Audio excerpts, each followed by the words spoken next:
10 de abril de 1834, un incendio en la mansión de Delphine LaLaurie reveló horrores más allá de la imaginación. Una mujer se había arrojado a la muerte, otra estaba envuelta en intestinos y otras habían sido brutalmente torturadas. Estas son algunas de las revelaciones más perturbadoras dentro de las casas de asesinos seriales famosos. En 1890, el Dr. Henry Howard Holmes abrió las puertas de su gran hotel en Chicago, un lugar que, según él, estaba diseñado para el confort y el lujo. Pero escondido tras sus paredes, había un propósito mucho más oscuro. Holmes había construido un laberinto de muerte, donde sus víctimas se registraban sin saberlo, pero nunca salían. Holmes era un hombre encantador y bien educado, que se presentaba como un empresario exitoso. Antes de la Exposición Mundial de Chicago de 1893, un gran evento que celebraba el cuarto centenario del viaje de Colón, construyó un enorme hotel de 3 pisos, que más tarde sería apodado el Castillo del Crimen. Diseñado con más de 100 habitaciones y pasillos confusos que llevaban a callejones sin salida, el edificio era un siniestro terreno de juego para sus deseos más oscuros. Durante la exposición, miles de personas acudieron a Chicago y muchas necesitaban un lugar donde alojarse. Holmes las recibía en su hotel con una sonrisa, pero detrás de esa fachada hospitalaria atraía a los huéspedes, especialmente mujeres, a habitaciones equipadas con líneas de gas para asfixiarlas, trampillas y cámaras selladas. Muchos de los cuerpos terminaban deslizándose por un conducto oculto, directo al sótano, donde Holmes los disecaba y se deshacía de ellos. La ola de asesinatos de Holmes duró 2 espantosos años. Se aprovechó del flujo constante de visitantes, lo que dificultaba que las autoridades rastrearan a los desaparecidos. Además, sus habilidades quirúrgicas le permitían arrancar la carne de los huesos, vendiendo esqueletos y órganos a instituciones médicas y en el mercado negro. Y aunque parezca increíble, no fue el asesinato lo que inicialmente lo alcanzó, sino el fraude. Tras una serie de esquemas financieros fallidos y un arresto por robo, los investigadores comenzaron a desenredar la verdadera magnitud de sus crímenes. Cuando la policía registró su hotel en Chicago, descubrieron un laberinto de pasajes ocultos, trampillas y habitaciones insonorizadas. Y en el sótano, encontraron una escena espeluznante: una mesa de disección, instrumentos quirúrgicos, un crematorio y cubas de ácido. Todos quedaron horrorizados por los hallazgos en su hotel, que revelaban a un depredador astuto que se aprovechó tanto de sus víctimas como del caos de la Exposición Mundial. Finalmente, Holmes confesó 27 asesinatos, aunque algunas estimaciones sugieren que pudo haber matado hasta a 200 personas. El 7 de mayo de 1896 fue ahorcado por sus crímenes. Antes de eso, reflexionó sobre su naturaleza, diciendo escalofriantemente: «Nací con el diablo en mí. No podía evitar ser un asesino, así como el poeta no puede evitar la inspiración para cantar». Abril de 1987. La policía entró en la casa de Gary Heidnik en Filadelfia y descubrió una pesadilla que no podían haber imaginado. En su sótano, Heidnik había aprisionado y torturado mujeres durante meses, manteniéndolas en un pozo y sometiéndolas a una crueldad indescriptible. I was conscious enough to know that was a conscious act on my part, and that was essentially the reason. Nacido en 1943, Gary Heidnik siempre mostró señales de una mente perturbada. Su infancia estuvo marcada por el abuso y la soledad. Tras ser dado de baja del ejército por problemas de salud mental, recurrió a la religión para controlar a los demás. Se autoproclamó obispo de la Iglesia Unida de los Ministros de Dios, presentándose como un hombre de fe. Su congregación de 50 miembros no tenía idea de que, bajo sus pies, 6 mujeres estaban encadenadas, torturadas y abusadas durante meses. Para 1986, había comenzado a secuestrar mujeres, todas afroamericanas, manteniéndolas encerradas en su sótano. La forma en que capturó a su primera víctima, Josefina Rivera, fue brutal. Tras atraerla con la promesa de dinero, la estranguló, la encadenó y la arrojó a un pozo. Con el tiempo, Heidnik obligó a Rivera y a las demás mujeres a participar en la tortura entre ellas, usando el miedo y la manipulación para mantener el control. I was trying to find something that would make them behave. But it was painful to them. I hope so. That's what I was trying to achieve, to make them behave. Así, el sótano se convirtió en una cámara de los horrores. Heidnik agredía sexualmente y torturaba a las mujeres de forma regular. Cuando una de las víctimas, Sandra Lindsay, murió de hambre, la desmembró y cocinó partes de su cuerpo, y supuestamente las mezcló con comida para perros, obligando a las otras mujeres a comerla. Otra mujer, Deborah Dudley, murió electrocutada durante uno de los castigos retorcidos de Heidnik. Por suerte, Rivera logró ganarse su confianza, fingiendo estar de su lado. Consiguió convencerlo de que la dejara salir a visitar a su familia, pero en lugar de eso, corrió hacia la policía. Heidnik fue arrestado ese mismo día, pero antes de eso, lo que la policía encontró en el sótano de Gary Heidnik parecía sacado de una película de terror. Varias mujeres estaban encadenadas a caños y confinadas en un pozo de tierra. Habían sido privadas de comida, torturadas y sometidas a abusos indescriptibles. Había señales de descargas eléctricas usadas sobre ellas, y Heidnik incluso había mantenido a una mujer colgada de las muñecas. En 1988, Gary Heidnik fue finalmente condenado por 2 asesinatos y sentenciado a muerte. El 6 de julio de 1999 fue ejecutado por inyección letal, dejando tras de sí un legado de crueldad inimaginable. Los crímenes de Heidnik fueron tan impactantes que inspiraron al personaje de Buffalo Bill en El silencio de los inocentes. Pero aún más aterradora fue la realidad de cómo manipuló no solo a sus víctimas, sino también a quienes lo seguían, mostrando hasta dónde llegaba su poder de control. 8 de agosto de 1973, la policía fue llamada a una casa en Houston por un hombre en pánico llamado Elmer Wayne Henley. Dentro, los oficiales encontraron el cuerpo de Dean Corll, el hombre que más tarde sería conocido como el asesino del dulce. Para sus vecinos, Dean Corll era el tipo amable que repartía caramelos, lo que le valió el apodo. Trabajaba en la fábrica de dulces de su madre y parecía un hombre común y corriente. Pero detrás de esa actitud amable, Corll era un asesino serial calculador. Atraía chicos a su casa, usando caramelos, alcohol o drogas, y con la ayuda de 2 cómplices, David Brooks y Elmer Wayne Henley, los secuestraba, torturaba y asesinaba. En 1970, Corll comenzó su ola de asesinatos, apuntando a hombres jóvenes y vulnerables en Houston.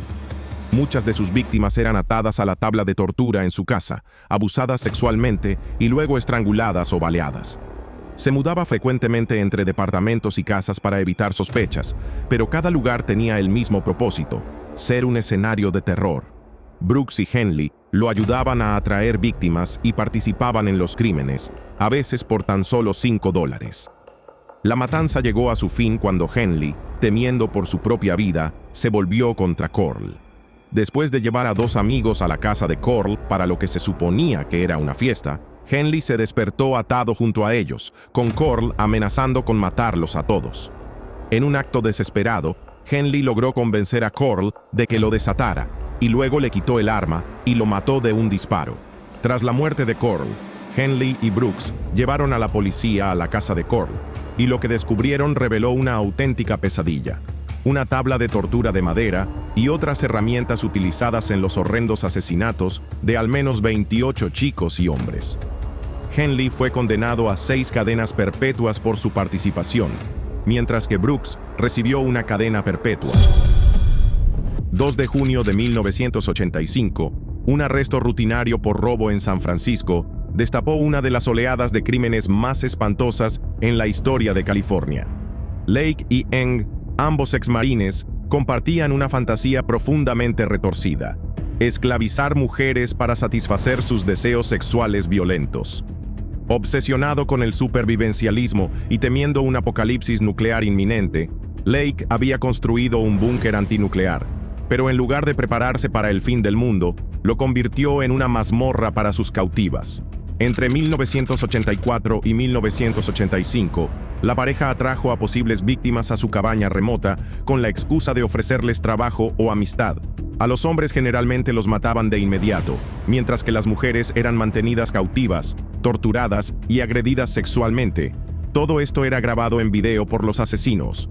Entre sus víctimas estuvieron Harvey y Deborah Dobbs, junto a su hijo, así como también los vecinos Lonnie Bond, Brenda O'Connor y su hijo. En algunos casos, las víctimas eran obligadas a presenciar el abuso y asesinato de sus seres queridos.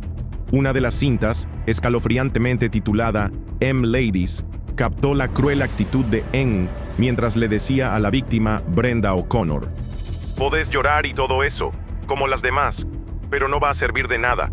Somos bastante fríos, por así decirlo». La matanza terminó cuando N.G. fue sorprendido robando en una tienda. Aunque logró huir antes de que llegara la policía, dejando a Lake a cargo de la situación, las autoridades pronto comenzaron a desentrañar sus oscuros secretos. Lake, que al principio intentó calmar las aguas con la policía, fue arrestado cuando los oficiales encontraron un arma con silenciador en su vehículo. Mientras estaba bajo custodia, Lake se tragó una cápsula de cianuro que había cocido en su ropa y murió 4 días después. Aunque Lake ya estaba muerto, las pruebas hablaban por sí solas. Cuando la policía llegó a la cabaña de Leonard Lake, cerca de Wilseyville, hicieron un descubrimiento horroroso: un búnker oculto donde hallaron más de 18 kilos de restos humanos y donde Lake y su cómplice, Charles Eng, habían torturado, agredido sexualmente y asesinado al menos a 11 personas. Los investigadores quedaron impactados al encontrar fragmentos óseos calcinados, pertenencias personales de las víctimas y cintas de video perturbadoras esparcidas por toda la propiedad que ofrecían pruebas irrefutables de sus actos atroces. Después del incidente de robo, Eng logró escapar a Canadá, pero finalmente fue extraditado a Estados Unidos, donde en 1999 fue condenado por 11 asesinatos y sentenciado a muerte. Hasta el día de hoy, Charles Eng permanece en el corredor de la muerte en California. 22 de marzo de 1999, Cynthia Vigil, golpeada y aterrorizada, escapó de un tráiler en Elephant Butte, Nuevo México. Llevaba solo un collar para perros y grilletes y corrió en busca de ayuda, guiando a la policía hacia una escena del crimen más aterradora de lo que jamás hubieran imaginado. Dentro, encontraron lo que David Parker Ray llamaba escalofriantemente caja de juguetes.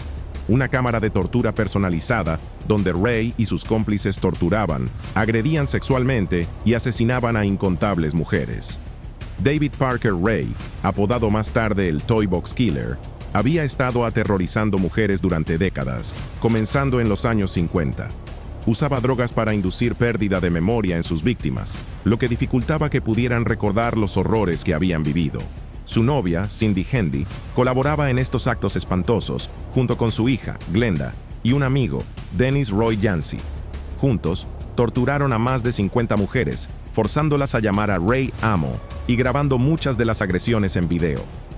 La propia Toy Box era una pesadilla.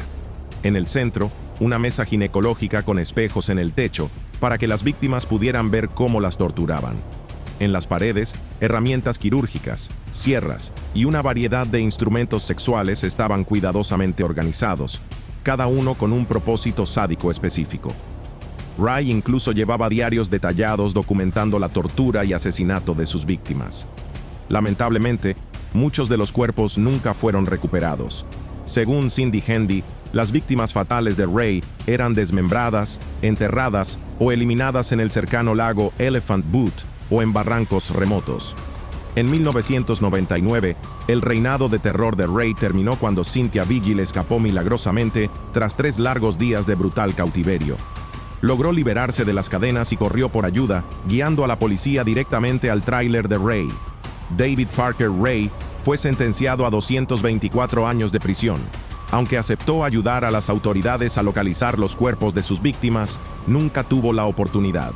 En mayo de 2002, Ray murió de un ataque cardíaco tras las rejas, dejando tras de sí una estela de víctimas y preguntas sin respuesta sobre cuántas mujeres asesinó realmente. Y aunque muchas de sus víctimas siguen sin ser identificadas, su legado como uno de los asesinos más sádicos de Estados Unidos jamás será olvidado. Aún así, te va a correr un escalofrío por la espalda al saber que David Parker Ray no fue el único creador de una cámara de tortura siniestra y móvil. Febrero de 1990, una pareja hacía dedo cuando un camión se detuvo para ofrecerles un aventón. El conductor, Robert Ben Rhodes, parecía un camionero más, pero lo que la pareja no sabía era que ese viaje sería el último. Conocido como el asesino de paradas de camiones, Rhodes comenzó su serie de asesinatos confirmados en 1990, aunque las autoridades sospechan que estuvo activo desde 1975. Sus primeras víctimas conocidas fueron una pareja de recién casados, Patricia Walsh y Douglas Siskowski, a quienes levantó mientras viajaban a dedo por Texas. Rhodes mató rápidamente a Siskowski, pero mantuvo cautiva a Walsh durante más de una semana, torturándola y agrediéndola sexualmente en su camión antes de asesinarla y abandonar su cuerpo en Utah. Entre los asientos de su camión había un compartimiento personalizado, como una mazmorra. Allí, Rhodes inmovilizaba a sus víctimas con esposas sujetas al techo y usaba herramientas de su kit de asesinato: cadenas, cuerdas, látigos, anzuelos y otros dispositivos sádicos. Sus siguientes víctimas conocidas fueron Regina K. Walters y su novio, Ricky Lee Jones. Como ya había hecho antes, Rhodes mató a Jones y mantuvo a Walters con vida durante varias semanas, sometiéndola a torturas inimaginables. La prueba más escalofriante de su brutalidad provino de una fotografía tomada justo antes de asesinar a Walters. Una imagen estremecedora de la joven, con la cabeza rapada y llena de moretones, mirando con miedo a la cámara. Después de semanas de tortura, Rhodes asesinó a Walters con un garrote de alambre para pacas y abandonó su cuerpo en un granero al costado de la Interestatal 70, en Illinois. En abril de 1990, Rhodes fue finalmente arrestado cuando un patrullero del estado de Arizona, Mike Miller, hizo una parada de rutina en la Interestatal 10. El oficial notó que el camión de Rhodes estaba detenido al costado de la ruta con las balizas encendidas. Al acercarse para verificar la situación, encontró a una joven visiblemente angustiada y aterrorizada, desnuda y esposada dentro de la cabina. El patrullero arrestó inmediatamente a Rhodes bajo sospecha de secuestro. A medida que avanzaba la investigación, las autoridades comenzaron a descubrir el verdadero alcance de sus crímenes. Rhodes fue finalmente condenado a cadena perpetua por el asesinato de Regina K. Walters. En 2012, confesó haber matado a Patricia Walsh y Douglas Siskowski, aunque la policía cree que su número de víctimas podría llegar a 50.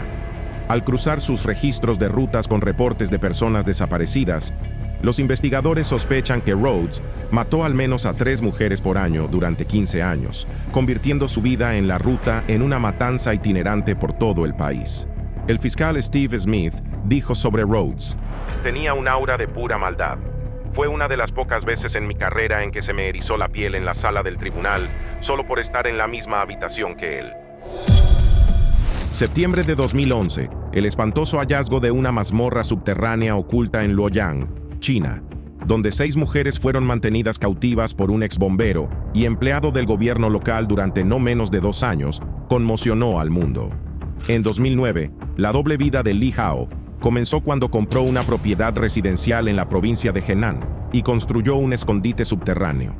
Durante los 2 años siguientes, atrajo a 6 mujeres, en su mayoría trabajadoras de karaokes y clubes nocturnos, con la excusa de ofrecerles dinero por sus servicios. Una vez que entraban a su recinto, quedaban atrapadas. Las sometía a abusos indescriptibles, las filmaba y vendía el material en línea para lucrar con su sufrimiento. Los crímenes de Li Hao iban más allá del encierro y la explotación. Obligaba a las mujeres a participar en actividades sexuales en línea para espectadores, deshumanizándolas aún más. Y trágicamente, 2 de las cautivas fueron asesinadas. Una fue golpeada hasta la muerte y la otra fue estrangulada por sus compañeras cautivas, obedeciendo órdenes de Li. En septiembre de 2011, todo cambió cuando una de las mujeres logró escapar y contactó a la policía. Su valentía condujo al allanamiento de la casa de Li Hao, donde las autoridades descubrieron su mazmorra. En el lugar, encontraron pruebas contundentes de sus actos atroces, incluidas habitaciones improvisadas, donde se había mantenido a las mujeres encerradas, junto con estremecedoras grabaciones de su explotación. Durante el juicio, Li Hao confesó sus crímenes, admitiendo que su motivación principal era obtener beneficios económicos. Había pasado meses enteros en el sótano, diciendo a su esposa y a su hijo que, según informes, no sabían nada de su vida secreta, que estaba trabajando en turnos nocturnos. En 2012, Li Hao fue condenado a muerte por asesinato, violación, detención ilegal y explotación. El tribunal lo declaró culpable de orquestar un sistema de abuso que dejó profundas cicatrices psicológicas en sus víctimas. 3 de las mujeres que habían sido obligadas a participar en la muerte de sus compañeras cautivas, recibieron sentencias reducidas debido a las condiciones extremas a las que fueron sometidas. En enero de 2014, Li Hao fue ejecutado, poniendo fin a uno de los casos criminales más perturbadores de China. Su mazmorra subterránea fue destruida, pero el trauma y la devastación que dejó atrás siguen marcando la vida de quienes fueron afectadas. En 1834, un incendio estalló en la mansión de Delphine Lalaurie en el 1140 de Royal Street, en Nueva Orleans. Pero cuando los rescatistas entraron, descubrieron una escena mucho más espantosa que las llamas. Ya circulaban historias sobre la crueldad de Lalaurie, como la de una niña que se arrojó desde el techo para escapar de ella.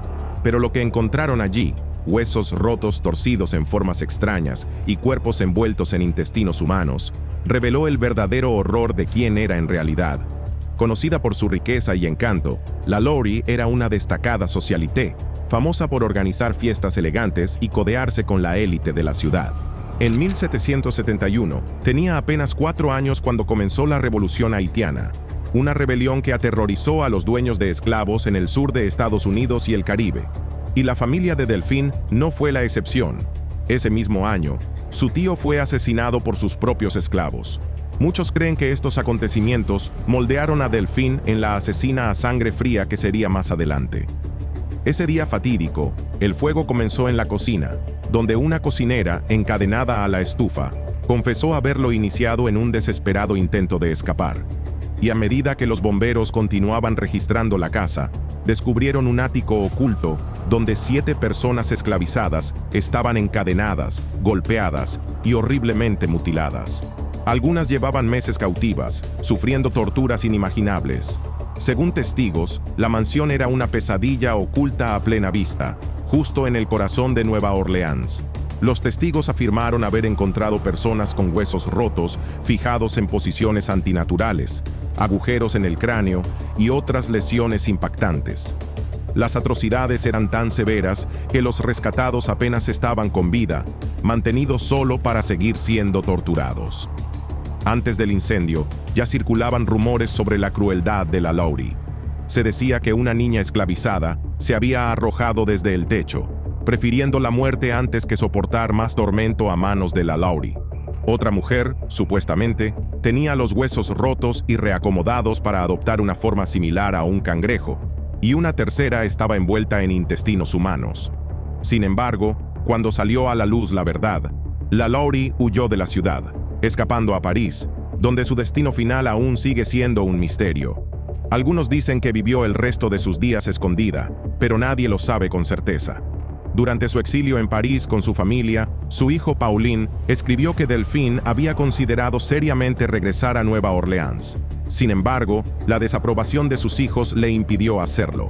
Las circunstancias de su muerte son igual de inciertas.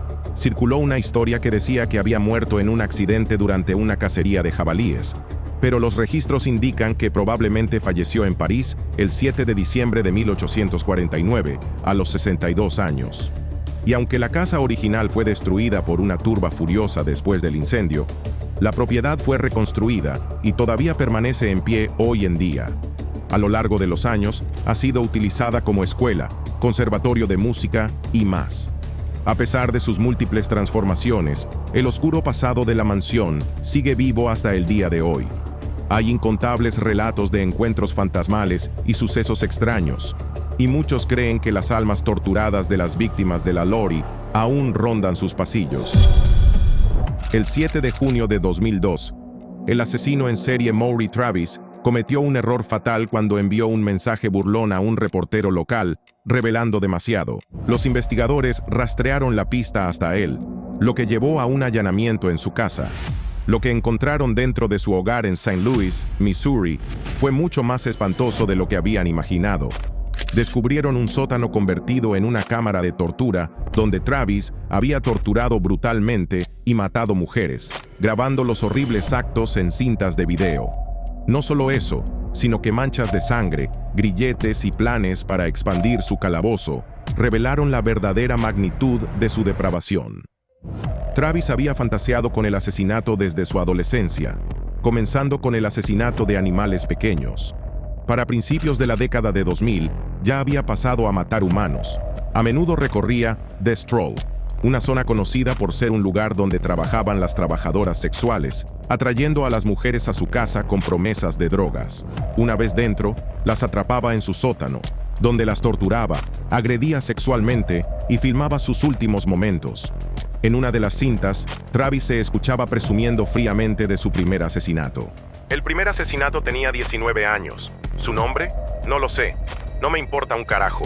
Sus rituales sádicos incluían obligar a sus víctimas a bailar con ropa blanca o usar gafas de sol mientras estaban encadenadas a un poste de madera. Y los videos eran tan perturbadores que el jefe de policía Joe Mokwa ordenó consejería obligatoria para cada detective que viera las inquietantes imágenes. En octubre de 2001, la caída de Travis llegó cuando se burló de un reportero local, enviándole un mapa generado por computadora con la ubicación del cuerpo de una víctima. Junto con él, incluyó una carta en la que escribía: «Te diré dónde están muchos otros, y para probar que soy real, aquí tienes las direcciones al número 17». Esto ocurrió después de una serie de brutales asesinatos entre mayo y octubre de 2001, cuando 4 mujeres, Teresa Wilson, Verona Thompson, Yvonne Cruz y Brenda Beasley, fueron torturadas y estranguladas. Después de que el St. Louis Post-Dispatch publicara un artículo sobre Wilson, Travis respondió con la carta anónima y el mapa. Los investigadores rastrearon el mapa hasta la computadora de Travis y allanaron su casa, encontrando sangre de al menos 6 víctimas y descubriendo planos para expandir su sótano en una cámara de tortura más elaborada. Antes de que la policía pudiera acusar a Travis de cualquiera de los asesinatos, se ahorcó en prisión, llevándose consigo muchos secretos sobre el verdadero número de víctimas que sufrieron en su sótano de horrores. En noviembre de 2023, las autoridades egipcias hicieron un descubrimiento espantoso cerca de la ciudad de Port Said: el cuerpo desfigurado de una mujer, brutalmente torturada y asesinada. Durante los 2 meses siguientes, se encontraron 3 cuerpos más en ubicaciones remotas del desierto, todos con las mismas macabras señales de tortura, agresión sexual y estrangulamiento. La investigación llevó a un sospechoso impactante, Karim Salim, un profesor de 37 años, ex maestro e influencer popular de TikTok, con más de 600,000 seguidores. Don't say thank you. Say I appreciate it. Don't say you're welcome. Say my pleasure. Nacido en 1987 en Alejandría, Salim creció en una familia privilegiada. A simple vista, parecía destinado al éxito, obteniendo un PhD en psicología en los Estados Unidos antes de regresar a Egipto en 2017 con su esposa e hijo. Pero después de que su matrimonio se derrumbara y su adicción a las drogas se descontrolara, el comportamiento de Salim se volvió cada vez más errático y violento. Su esposa lo dejó y él se quedó con la custodia de su hijo, Zain. Para sus seguidores en las redes sociales, Salim era una figura carismática y culta. Era conocido por sus videos educativos en TikTok sobre inglés americano y paternidad, a menudo mostrando a Zain. Pero a puertas cerradas, Salim llevaba una vida doble espantosa como un asesino en serie sádico. En una habitación especialmente insonorizada de su lujoso apartamento en Nueva Cairo, torturaba y asesinaba mujeres, algunas veces mientras su hijo estaba en la casa. Después de encontrar los 3 cuerpos, la policía inició una investigación pensando que un asesino en serie estaba detrás de ello. Pero el avance llegó cuando la policía rastreó el SUV alquilado de Salim hasta los lugares donde se habían arrojado los cuerpos de las víctimas. Esto condujo a un allanamiento en su apartamento, donde las autoridades descubrieron una escena de horror inimaginable. Dentro de una habitación insonorizada, encontraron cadenas, látigos, cables eléctricos y cámaras ocultas. Más perturbador aún, los investigadores descubrieron videos de Salim torturando y agrediendo sexualmente a sus víctimas, muchas de las cuales se pueden ver suplicando por sus vidas mientras él se burlaba de ellas. Más tarde se reveló que Salim había estado vendiendo estos espantosos videos en la web oscura, lucrando con el sufrimiento de sus víctimas. El 20 de mayo de 2024, Salim fue arrestado en su apartamento de Nueva Cairo. Inicialmente, alegó su inocencia, sugiriendo que un examante lo había incriminado. Pero una vez que se le mostró la evidencia en video, Salim confesó. Admitió haber atraído a mujeres a través de las redes sociales, drogándolas y sometiéndolas a torturas indescriptibles antes de matarlas. Escalofriantemente, afirmó no recordar con claridad cuántas mujeres había matado, pero las autoridades sospechan que el número real podría estar cerca de 30. En septiembre de 2024, tras un juicio rápido, Karim Salim fue sentenciado a muerte por ahorcamiento.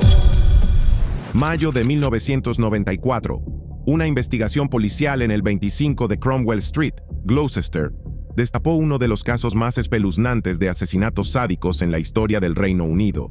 Rosemary West y su marido, Fred West, fueron responsables de una serie de crímenes brutales que abarcaron más de 2 décadas. Aquella casa no era solo su hogar familiar, era una casa del horror. 29 de noviembre de 1953. Rose nació en Devon y creció en un hogar profundamente disfuncional. Era la quinta de 7 hermanos, criada por un padre abusivo y una madre con enfermedad mental. Su padre la abusó sexualmente, arruinando su infancia y dejándole cicatrices profundas. Para cuando era adolescente, Rose empezó a actuar con violencia. Abusó de sus hermanos menores y acosó a chicos del pueblo. A los 15 años, Rose conoció a Fred West en una parada de autobús. A pesar de su aspecto descuidado y su historial criminal, Fred la conquistó rápidamente. Iniciaron una relación y Rose se mudó con él, convirtiéndose en la cuidadora de sus hijos de un matrimonio anterior. Poco después, Fred fue enviado a prisión, dejando a Rose, que solo tenía 17 años, a cargo de los niños. Durante ese tiempo, su hijastra Charmaine desapareció. Rose alegó que Charmaine se había ido a vivir con su madre. Pero, adivina qué, la madre de Charmaine, Rena, también había desaparecido por entonces, 1972. Fred y Rose se casaron, y tras su liberación, la pareja convirtió su casa en una trampa mortal. Juntos, atraían a mujeres vulnerables, las torturaban y luego enterraban a las víctimas en el sótano. Cuando este se llenó, pasaron a sepultarlas en el jardín. También infligieron abusos inimaginables a sus propios hijos. Fred agredió sexualmente a sus hijas, mientras Rose ejercía el trabajo sexual y arrastraba a los niños a su mundo retorcido. Los crímenes de los West pasaron desapercibidos durante años, hasta que su hija Heather desapareció en 1987.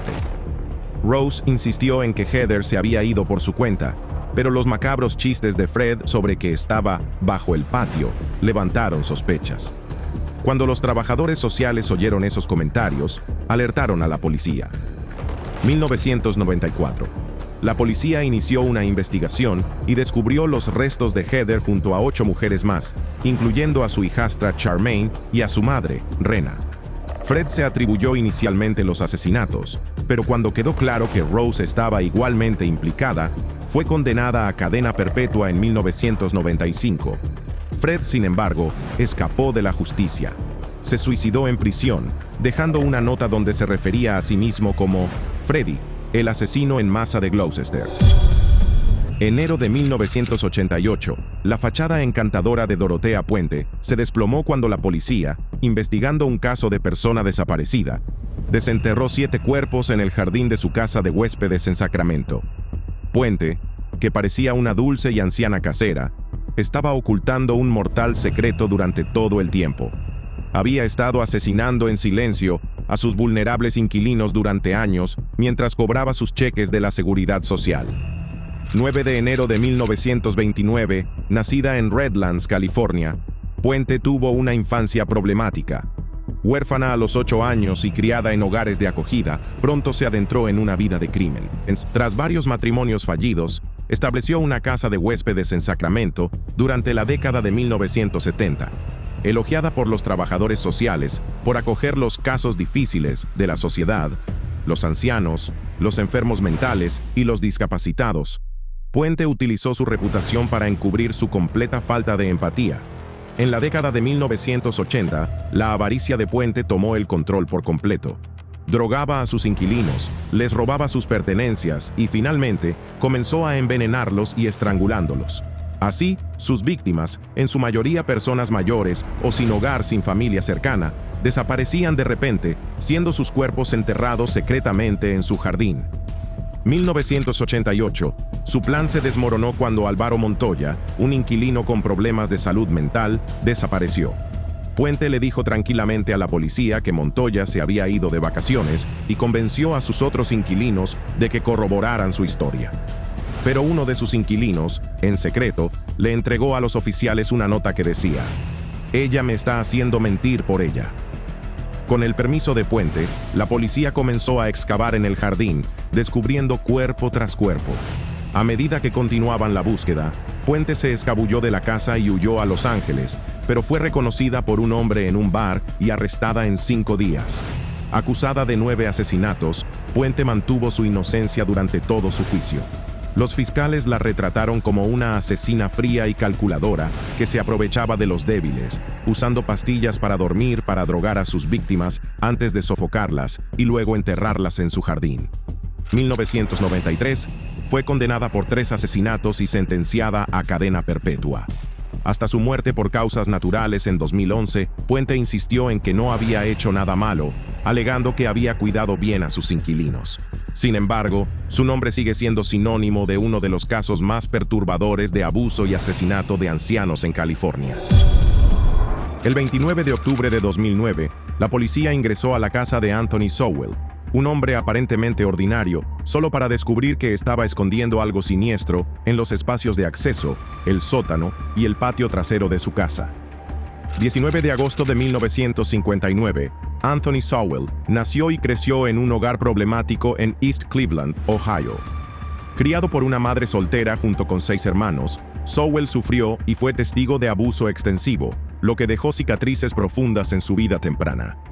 Tras servir en el Cuerpo de Marines de los Estados Unidos, donde recibió múltiples condecoraciones, la vida de Sowell tomó un giro más oscuro.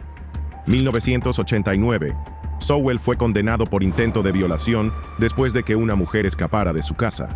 Pasó 15 años en prisión, solo para ser liberado en 2005. Desde ese momento, Sowell se mezcló con su vecindario en Cleveland, ganándose la vida modestamente vendiendo chatarra. Pero durante su tiempo allí, los vecinos se quejaron ocasionalmente de malos olores alrededor de su casa, aunque él siempre lo atribuía a una tienda de salchichas cercana. Septiembre de 2009, la verdad finalmente salió a la luz cuando la Tundra Billups, una de las sobrevivientes de Sowell, escapó y le informó a la policía que él la había atacado. Con una orden de registro, la policía ingresó a la casa de Sowell y encontró cuerpos escondidos en varias partes de la propiedad. Las víctimas habían sido estranguladas, y las condiciones en las que se encontraron sus cuerpos, algunos metidos en los espacios de acceso, otros enterrados en tumbas superficiales en el patio trasero, pintaban un cuadro macabro de la brutalidad de Sowell. Y como resultó ser, Sowell atraía a mujeres vulnerables, a menudo luchando contra adicciones o la falta de hogar, a su casa, ofreciéndoles alcohol o drogas. Una vez dentro, eran agredidas, asesinadas y escondidas como si fuera algo trivial. Y a medida que avanzaba la investigación, quedó claro que Sowell había estado viviendo junto a los cuerpos en descomposición de sus víctimas durante años. 2011, Sowell fue finalmente condenado por 11 cargos de asesinato agravado, junto con docenas de otros cargos, incluidos secuestro y abuso de cadáver. El jurado recomendó la pena de muerte, y el 12 de agosto de 2011 fue sentenciado a muerte.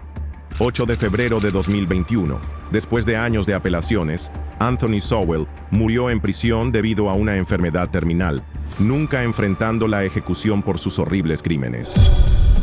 El 21 de diciembre de 1978, cuando la policía ingresó a la casa de John Wayne Gacy, en 8213 West Somerdale Avenue, en Chicago, descubrieron una escena aterradora que dejó al país en shock. 29 cuerpos ocultos dentro de la propiedad. 17 de marzo de 1942, nacido en Chicago, John Wayne Gacy tuvo una infancia problemática, marcada por un padre abusivo y una niñez turbulenta. A pesar de estos desafíos, Gacy parecía llevar una vida relativamente normal como adulto. Trabajaba como contratista, era activo en su comunidad e incluso se presentaba como Pogo el payaso en fiestas de niños. Pero detrás de esta fachada, Gacy llevaba una vida doble siniestra. Entre 1972 y 1976, Gacy atrajo al menos a 33 hombres y chicos a su casa bajo el pretexto de ofrecerles trabajo o amistad. Una vez dentro, los sometía a crueldades inimaginables, finalmente acabando con sus vidas. Enterró a 26 de sus víctimas en el espacio de acceso debajo de su casa. y otras las desechó en la propiedad y en el cercano río Des Plaines. Los horribles actos de Gacy pasaron desapercibidos durante años, hasta que en diciembre de 1978 se convirtió en sospechoso tras la desaparición de Robert Piest. Siguiendo esta pista, las autoridades registraron su casa y descubrieron los restos macabros de múltiples víctimas. Supposedly went down in the crawl space, crawled around. There was no mounds of dirt, there was no odor, there was no nothing. I never feared anybody going down the crawl space. Gacy fue arrestado y tras confesar los asesinatos, fue condenado por la muerte de 33 personas. 1980, a pesar de su intento de declarar que estaba loco, fue sentenciado a muerte.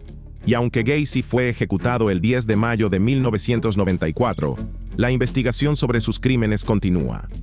5 de sus víctimas permanecen no identificadas, y las autoridades siguen trabajando para darles nombres y brindar cierre a sus familias.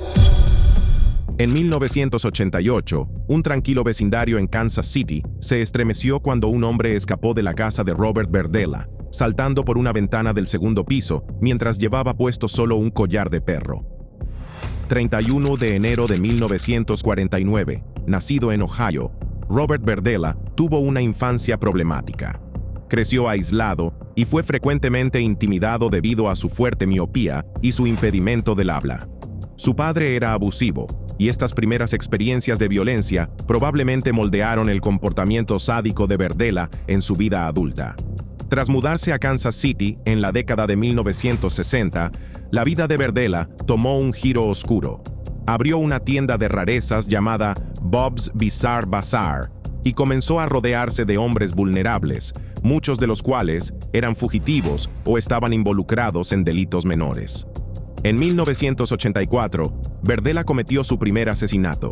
Secuestró a Jerry Howell, un joven de 19 años que conocía a través de conocidos comunes, y lo sometió a horas de tortura antes de finalmente matarlo.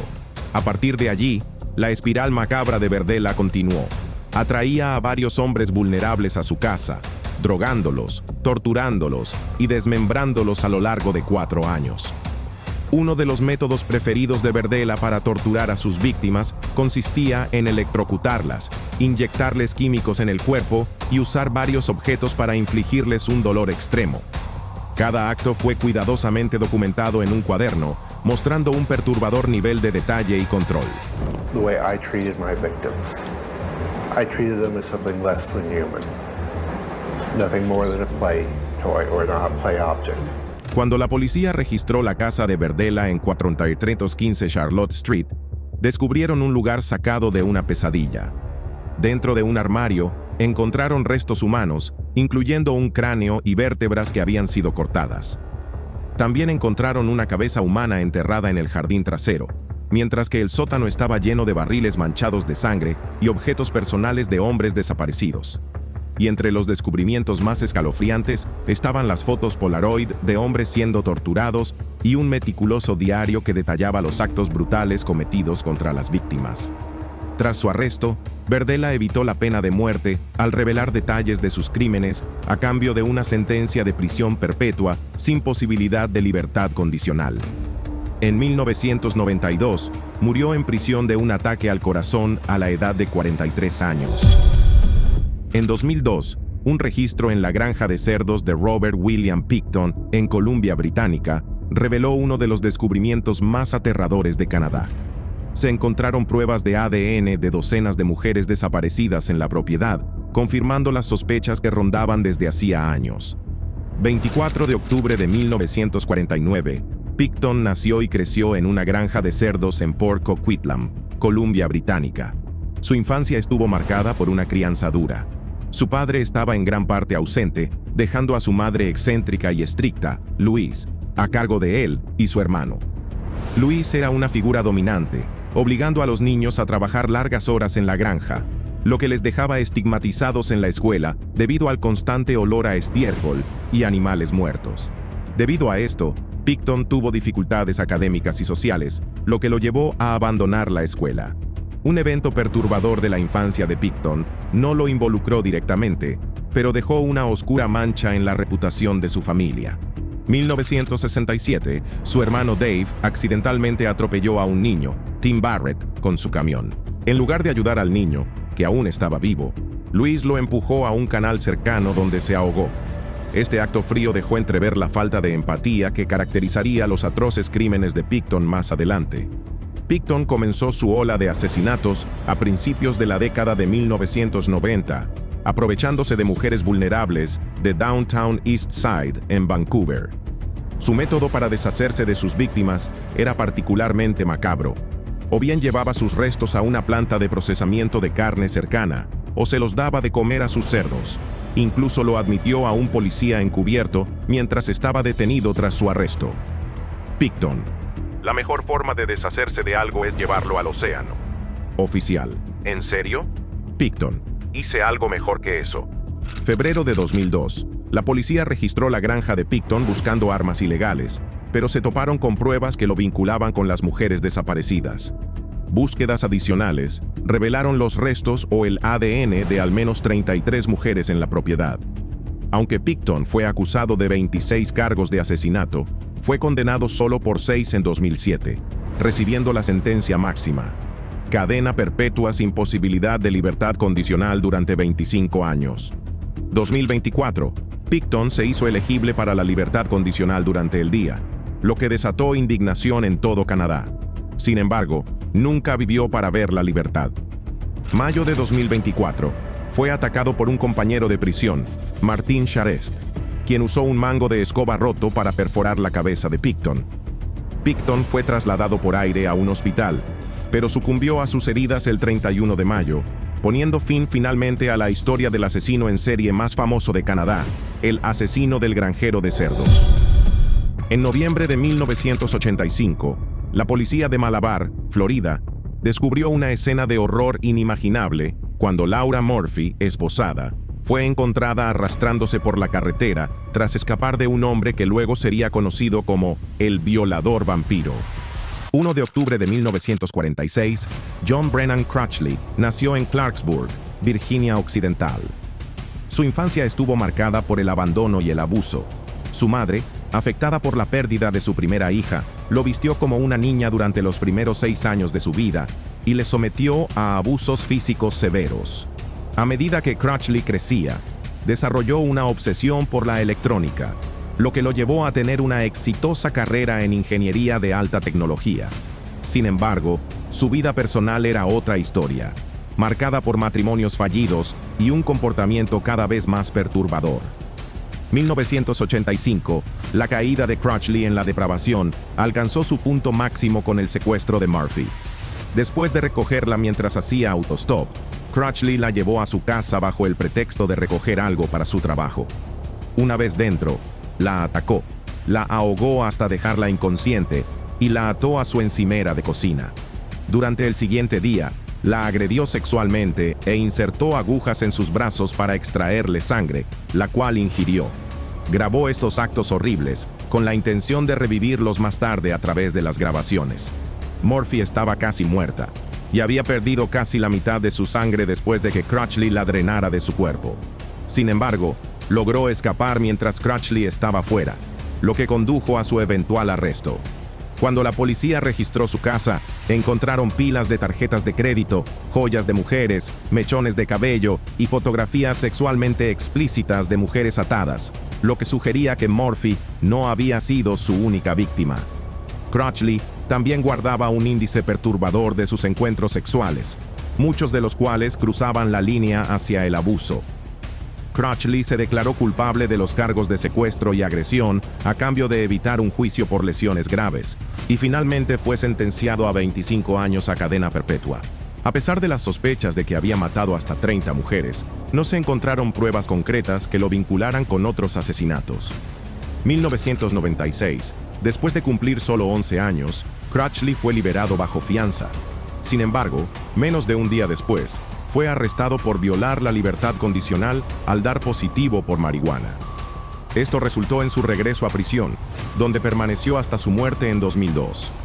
Crutchley fue encontrado muerto en su celda, víctima de asfixia por una bolsa de plástico, en lo que más tarde se dictaminó como un acto de asfixia autoerótica, poniendo fin a la vida de uno de los criminales más perturbadores de Estados Unidos. En julio de 1976, se hizo un descubrimiento espantoso en un baño compartido en Duisburgo, Alemania Occidental, cuando un vecino le preguntó a Joachim Kroll qué había tapado las cañerías y él respondió con tranquilidad: entrañas. 1933, Kroll nació en la Alemania nazi. Fue el más joven de 8 hijos y creció en la pobreza durante la Segunda Guerra Mundial. Su infancia fue sombría, marcada por humillaciones y crueldad. Fue un frecuente mojador de cama y también mostró un comportamiento perturbador hacia los animales, una señal común de tendencias violentas más adelante en la vida. 1955. Los crímenes de Kroll comenzaron con el asesinato de Irmgard Strehl. La estranguló, agredió sexualmente su cadáver sin vida y luego lo mutiló. Lo que diferenciaba a Kroll de otros asesinos era su canibalismo. Aseguraba que el alto costo de la carne lo llevó a cortar trozos de carne de sus víctimas, que cocinaba y comía. Su depravación pasó desapercibida durante años, con hombres inocentes arrestados por sus crímenes, algunos incluso suicidándose en desesperación. Kroll atacaba mujeres y niñas, pero sus víctimas variaban ampliamente en edad. Sus métodos también eran diversos. Mientras que algunas fueron canibalizadas, otras no, lo que dificultaba que los investigadores pudieran vincular los asesinatos. A menudo atraía a sus víctimas a zonas aisladas y en ocasiones también mataba hombres, como en el caso de Hermann Schmitz en 1965. A pesar de su creciente número de víctimas, Kroll evadió la captura durante décadas. Incluso parecía indiferente al terror que sembraba, hasta que finalmente se enfrentó a la justicia. Mientras la policía iba casa por casa preguntando por una chica desaparecida, uno de los vecinos de Kroll mencionó que la tubería de desagüe de su edificio se había tapado. Cuando le preguntaron a Kroll si sabía qué lo había bloqueado, él respondió tranquilamente: entrañas. Cuando la policía registró su departamento, encontraron los restos desmembrados de Marion Kettner, la misma chica que estaban buscando. Partes de ella estaban en su refrigerador, mientras que una mano se encontraba cocinándose en la estufa. Kroll fue arrestado de inmediato. Finalmente confesó haber cometido 13 asesinatos y admitió el canibalismo, creyendo que podría ser curado a través de una cirugía. En su lugar, fue sentenciado a cadena perpetua en 1982. Murió de un infarto 9 años después. El 22 de julio de 1991, el aterrador reinado de asesinatos de Jeffrey Dahmer llegó a su fin. Cuando la policía entró en su apartamento de Milwaukee, no podían imaginar la escena espantosa que les esperaba. Estaban allí por Tracy Edwards, un hombre que se había escapado de Dahmer momentos antes, corriendo por la calle con las manos esposadas, desesperado por sobrevivir. 21 de mayo de 1960, nacido en Milwaukee, Dahmer fue un niño retraído que coleccionaba animales muertos y se obsesionó con la idea de control. Cometió su primer asesinato poco después de graduarse de la secundaria en 1978, y a partir de ahí, sus impulsos se descontrolaron. La fascinación de Dahmer por la muerte comenzó desde joven, pero se transformó en algo monstruoso. Atraía a sus víctimas con promesas de dinero o compañía, las drogaba antes de matarlas y mutilar sus cuerpos. Y no solo desechaba a sus víctimas, sino que preservaba partes de ellas. En algunos casos, guardaba calaveras como trofeos, y en otros, se comía partes de sus cuerpos. Su obsesión por el control lo llevó a experimentar con lobotomías primitivas, perforando los cráneos de sus víctimas en un retorcido intento de crear compañeros sumisos y semejantes a zombies. They had these obsessive desires and thoughts wanting to control them, to possess them permanently. Durante años, las atrocidades de Dahmer pasaron desapercibidas, hasta que la fuga de Edwards desató la investigación que finalmente reveló sus horrores. Dentro de su apartamento en el 924 de North 25th Street, la policía encontró una pesadilla. Fotografías de cuerpos desmembrados, restos humanos guardados en el refrigerador y cabezas cortadas apiladas en el congelador fueron solo el principio. Huesos, calaveras y un barril lleno de ácido usado para disolver la carne pintaron un cuadro aterrador de lo que había estado sucediendo en esa casa aparentemente común. Dahmer luego admitió haber cometido 17 asesinatos entre 1978 y 1991. Enero de 1992 comenzó su juicio. Aunque su defensa alegó demencia, el jurado lo declaró culpable pero mentalmente cuerdo. Fue condenado a 15 penas de cadena perpetua consecutivas sin posibilidad de libertad condicional. pero la vida de Dahmer tras las rejas fue breve. El 28 de noviembre de 1994, el compañero de prisión Christopher Scarver atacó a Dahmer en el baño de la prisión, matándolo. Scarver, quien también cumplía una condena de cadena perpetua, atacó a Dahmer mientras éste limpiaba un vestuario del personal. Según Scarver, Dahmer no gritó ni emitió ningún sonido durante el ataque. Luego, Scarver regresó calmadamente a su celda e informó a un guardia de lo que había hecho. Dios me dijo que lo hiciera. Jeffrey Dahmer está muerto. El 16 de noviembre de 1957, la policía de Plainfield, Wisconsin, entró en la casa de Ed Gein tras la desaparición de Bernice Worden, una propietaria local de una ferretería. Saw this object that was hanging from the rafters, which at first they thought was some kind of gutted deer. They realized to their incredible horror that it was a woman's corpse that was hanging by its heels.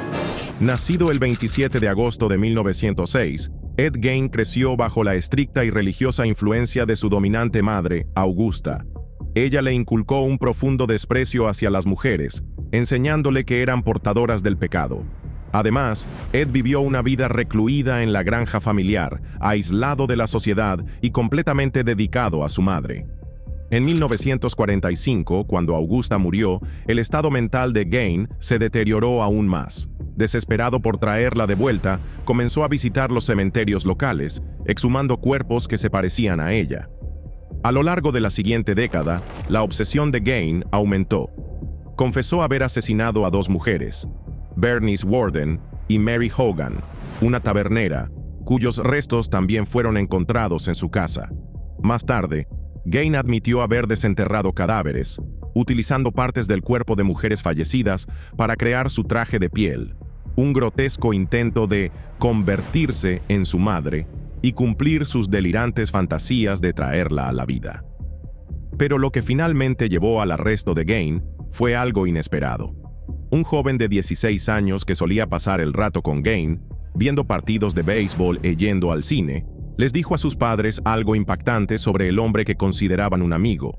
Gein tenía cabezas reducidas en su casa. Gein afirmó que eran souvenirs de un primo que había servido en la Segunda Guerra Mundial. Pero cuando la policía investigó, encontraron algo mucho peor. Esas reliquias eran en realidad pieles faciales humanas, cuidadosamente peladas de cadáveres. No solo eso, sino que en la tenue luz de la granja deteriorada de Gein, se descubrió el cuerpo de Worden, decapitado y colgado boca abajo por los tobillos. Sin embargo, esto fue solo el comienzo de lo que se convertiría en uno de los descubrimientos más aterradores de la historia criminal. A medida que los oficiales registraban la casa, desenterraron una espantosa colección de restos humanos. Sillas tapizadas con piel humana, cuencos hechos con cráneos y máscaras confeccionadas con las caras de las víctimas de Gein eran solo algunos de los artículos encontrados. Entre los artefactos estaba un corsé hecho con un torso femenino y una pantalla de lámpara confeccionada con una cara humana. Cada objeto revelaba la retorcida obsesión de Gein por preservar y reutilizar los cuerpos humanos. Gein fue arrestado poco después del descubrimiento del cuerpo de Worden.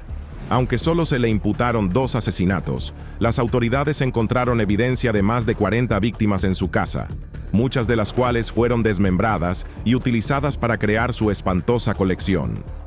1957. Gein fue declarado no culpable por razón de demencia y fue internado en el Hospital Estatal Central para Criminales Locos. Permaneció allí el resto de su vida, falleciendo en 1984 a la edad de 77 años. Mientras que su casa misteriosamente se incendió poco después de su arresto, el legado de sus crímenes perduró, inspirando personajes icónicos del cine de terror como Norman Bates, Leatherface y Buffalo Bill.